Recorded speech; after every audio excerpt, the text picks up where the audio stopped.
Less is more. While living in South Alabama, I learned a little bit about the timber industry. My husband's family owns land in this area, and one of the functions is harvesting timber. While we lived there, we got to witness the process of thinning. If you are unfamiliar with this process, like I was, here is a little information. Thinning is probably the most important operation carried out between canopy closure and the final harvest. By removing the smaller, weaker, and poorer quality trees, growth is concentrated on the better trees remaining. Part of this process requires someone to walk the property and mark the trees that will be removed. Once this is done, a team comes in and cuts down the trees that are marked. As we approach the new year, I think that this is something to consider in our personal life. We should physically mark the areas of our lives that we want to keep and the parts that we want to remove. What do I mean by this? Typically, our New Year's resolutions are written down on a piece of paper and stuffed in a journal somewhere. This year, I want you to tape them to your mirror, make them the background on your phone, and share them with 3 people closest to you so they can help you stay on track. This year, instead of making my normal New Year's resolutions, I am approaching the year focusing on these 3 things: keep, stop, and start. Shout out to Becoming Something podcast for this idea. What did I do well this year? What do I need to remove from my life? And what do I need to begin? I think it is important to take an inventory and reflect, not just on what we want to change, but the areas in our life that are strong and fruitful. If I do not focus on what I want to keep, I will allow new things to steal resources I need to stay on track.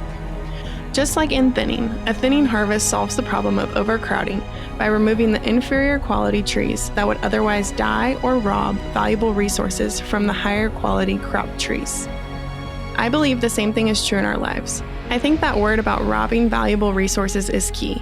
We only have so many hours in a day, and if we fill our day with things that are not life-giving, we are wasting time we can never get back.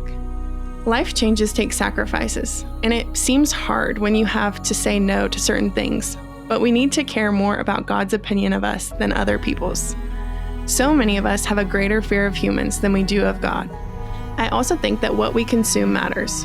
People question why they cannot navigate relationships in a godly manner, but watch movies, read books that portray ungodly relationships. People question why they cannot read their Bible, but they spend the first and last hour of their day on social media. People question why they can't make it to church on Sunday, but never say no to a Saturday night out with friends. The Bible says in 1 Corinthians 6:12, all things are lawful for you, but not all things are helpful. Sure, we can consume secular music, but does that push you to God? We can watch secular shows, but is that giving you an unrealistic view of relationships? I pray that for the next few weeks you spend some time reflecting on 2024 and spend time praying about 2025. What did you do well this year, and what habits would you like to continue prioritizing?